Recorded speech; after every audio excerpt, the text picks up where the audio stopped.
गौ माता को हरा चारा खिलाइएगा, दिन अच्छा गुजरेगा। बात करते हैं मिथुन राशि की। मिथुन राशि वाले हमारे दर्शक, तकदीर कहती है, सितारे कहते हैं कि आज जो भी काम करो पूरी एकाग्रता के साथ करना, फुल कंसंट्रेशन के साथ करना, मन लगा के काम करना, बदलती सोच के साथ तालमेल को बैठाना होगा, बैलेंस करके चलना होगा, क्योंकि थॉट्स फ्लक्चुएट करेंगी, माइंड फ्लक्चुएट करेगा। पेट के रोगों से बचना होगा। समाधान, गौ माता को बाजरे का लड्डू खिलाइएगा, दिन अच्छा गुजरेगा। कुछ कॉलर हैं हमारे साथ में। ठाकुर जी जुड़े हुए हैं चुरू से। प्रश्न पूछिए ठाकुर जी, प्रश्न पूछे। हाँ, बोल रहा हूँ। नमस्कार जी आपको। नमस्कार। और ये प्रश्न ये है मेरे पास नरकेश्वर जी है पास में, पार्क में नरकेश्वर दोनों रखता हूँ। तो नरकेश्वर की जो पूजा है वो कैसे की जाए, इसको क्या नियम है वो भी बताइए। आप थोड़ा तेज बोलेंगे, पीसीआर टीम थोड़ा आवाज हाँ बढ़ा। हाँ, मैं नरकेश्वर है मेरे पास और पार्क का शिवलिंग भी है। हाँ। तो मैं नरकेश्वर की पूजा भी करता हूँ, तो उसकी पूजा को कैसे करना चाहिए, इसके क्या नियम है, थोड़ा सा समझाएं आप तो अच्छा रहेगा। क्या चीज पूछ रहे हैं? नरकेश्वर के बारे में शिवलिंग एक दिन पर। देखिए, जहाँ तक मैं शायद आपके प्रश्न को समझ नहीं पाया हूँ, उस चीज़ को क्या पूछना चाह रहे हैं आप। वर्तमान में बुध की मादशा है, बुध की मादशा में आपको राहु का अंतर है। ये राहु का अंतर आपको चलेगा नवंबर 2027 तक। अप्रैल 2025 से ये शुरू हुआ है और ये रहेगा 2027 तक। शायद आप नर्सिंग कवच के बारे में कुछ जानना चाह रहे हैं, जहाँ तक मैं सुन पाया हूँ। कभी कभी थोड़ा सुनने की प्रॉब्लम हो जाती है, तो एक बार वापस आप कल कॉल लगा लीजिएगा, मैं थोड़ा ढंग से सुन के आपके प्रश्न का जवाब दूंगा। तो वर्तमान में बुध की मादशा है, राहु का अंतर है। राहु का जो अंतर है वो फ्लक्चुएट करेगा नवंबर 2027 तक, कभी अच्छा कभी बुरा, इस तरीके से राहु का पीरियड चलाता है। रविवार को भैरव मंदिर में दर्शन करेंगे, दाल की कचौरी दही इमरती चढ़ाएंगे। और जहाँ तक नरसिंह कवच की बात है, नरसिंह कवच एक बहुत ही अच्छा कवच माना जाता है भगवान श्री हरि का। तमाम शत्रुओं को नाश करने के लिए, ज्ञात अज्ञात शत्रुओं का नाश करने के लिए, विशेष कार्य को सिद्ध करने के लिए, कोर्ट कचहरी में विजय प्राप्त करने के लिए नरसिंह कवच का पाठ किया जाता है। कि लेकिन किसी योग्य आचार्य के निर्देशन में पहले उसका पठन कीजिए, श्रवण कीजिए, उच्चारण को समझिए, उसके पश्चात ही नरसिंह कवच का पाठ करना चाहिए। तो एक बार आप कल मेरे को वापस कॉल लगा लीजिएगा, तो मैं वापस से एक बार ढंग से आपके प्रश्न को सुन के जवाब दूंगा। सोहन जी जुड़े हैं कुचामन सिटी से। प्रश्न पूछिए। जय श्री कृष्ण महाराज। जय श्री कृष्ण। जय श्री कृष्ण। बच्चे की शादी के बारे में पूछना है, होगा कि नहीं होगा। सोलाल जी, क्या अभी तक कोई बात नहीं चल रही कहीं? हाँ, कहीं चली थी जब तो। अच्छा, ये करता क्या है बच्चा आपका? शोरूम खोल रखा है। शोरूम खोल रखा है। देखिए, जहाँ तक बालक की जन्म कुंडली का सवाल है, अभी वर्तमान में इसका विवाह का योग पूरा बना हुआ है। अब या तो बैठेगा, इसका बैठना चाहिए वैसे तो सितंबर तक में, लेकिन अभी नहीं बैठा है। तो अब 2 दिसंबर के बाद में, 1 महीने के बाद में चंद्रमा में शुक्र में गुरु आएगा और ये पीरियड रहेगा इसका 22 फरवरी 2026 तक। तो हमें लगता है कि इसके विवाह का पूर्ण योग जो बन रहा है वो अभी दिसंबर, जनवरी, फरवरी, अगले 3 महीने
और एजुकेशन हाउस में चंद्र गुरु दोनों साथ बैठे हैं।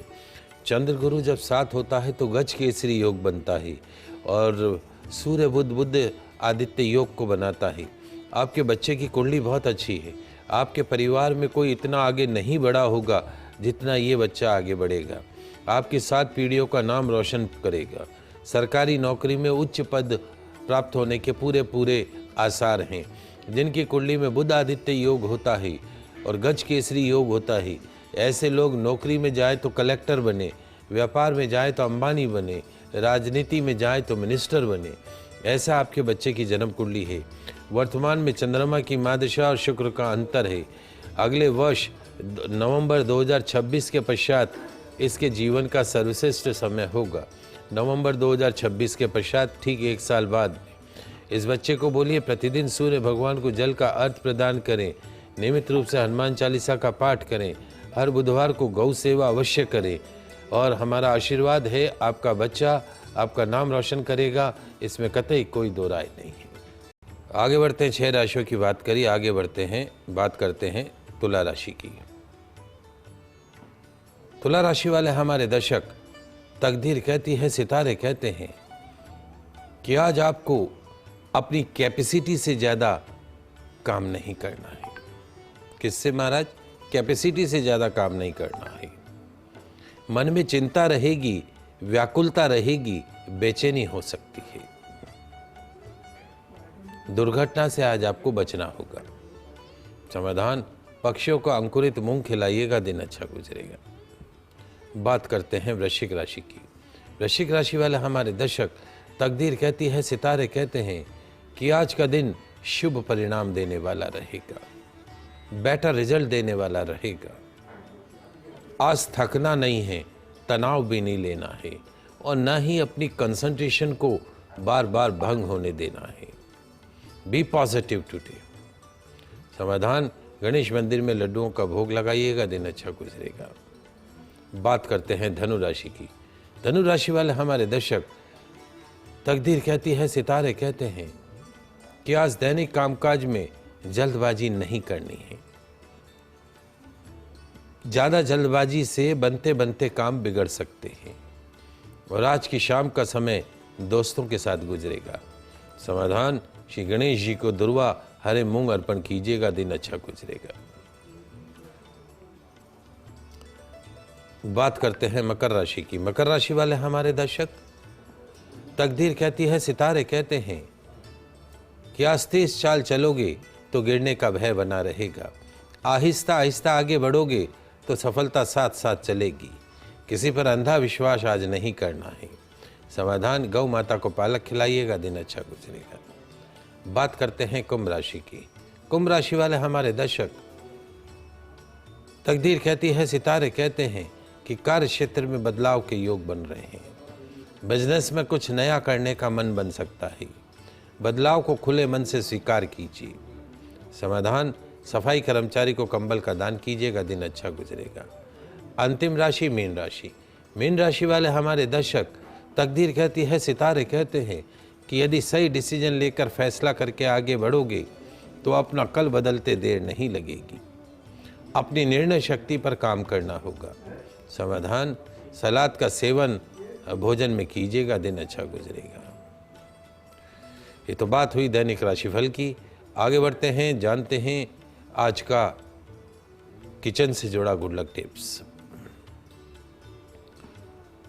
आज घर की महिलाओं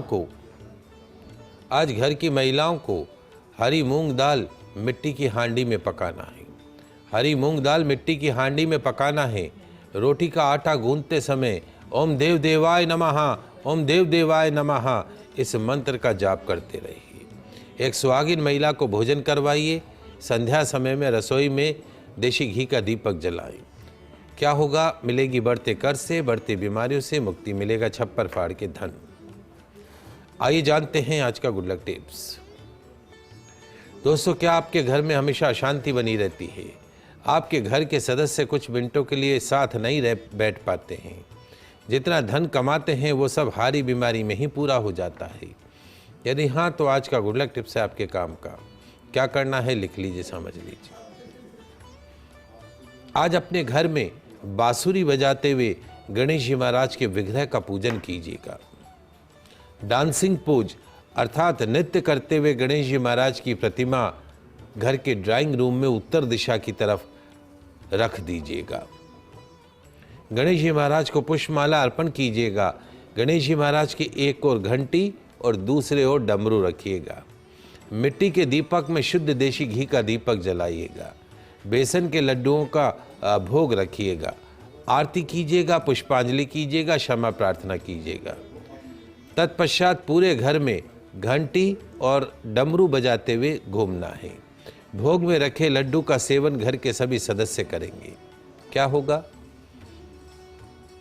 अति दुर्लभ गुड लक टिप्स से आपके घर में कायम होगी सुख शांति। हर सदस्य रहेगा प्रसन्नचित। मिलेगी घर में रोज रोज होते कलह कलेश तू मैं से मुक्ति। एक कॉलर जुड़े हुए हमारे साथ में, मुरारी लाल कोटा से जुड़े। आपका प्रश्न पूछे मुरारी लाल जी। पंडित जी नमस्ते। नमस्ते। मेरा ना जन्म दिनांक 2 बार आता है। हाँ, जन्म दिनांक 2 बार आता है। हाँ, जन्म दिनांक 2 बार आता है। तो कोई एक बता दो। आप तो प्रश्न पूछो, क्या पूछ रहे हो आप? नहीं, इसमें मेरा एक जो किताब में लिखा हुआ है 5/1982। 5 सॉरी 28/9 हेलो अजी महाराज सुन रहा हूँ, आप बोलो ना, एक बार सही बताओ ना आप। 29/8/1955। 28/8/1955। 29/8/1955। 29/8/1955। हाँ, और दूसरा है 15/10/1955। तो कौन सा मेरा जन्म दिनांक रहेगा? 1955।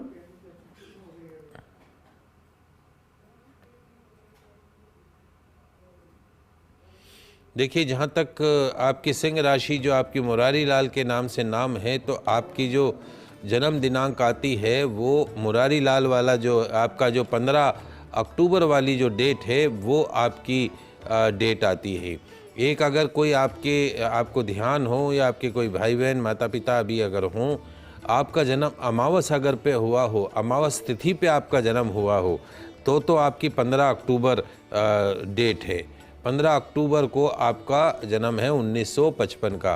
15 अक्टूबर 1955 में आपका जन्म होने की पूरी संभावना है, यदि अमावस का आपका जन्म है। और यदि अमावस का जन्म नहीं है तो फिर दूसरी आपने जो 29 बताई है वो है। तो ये आपको किसी कहीं पे पत्री में लिखा होगा आपके अमावस तिथि का। तो अमावस तिथि का जन्म है तब तो आप 15 अक्टूबर को मानिए, नहीं तो आप जो है वो 29 अक्टूबर को मानिए। आज के लाइव एपिसोड में बस इतना ही। कल नई जानकारी के साथ फिर मिलेंगे। तब तक के लिए मुझे दीजिए इजाज़त। खुश रहिए, अपना ख्याल रखिए। जय श्री कृष्णा, जय माता की, जय श्री हरि। देखते रहिए आपका पसंदीदा news channel first India news channel Rajasthan.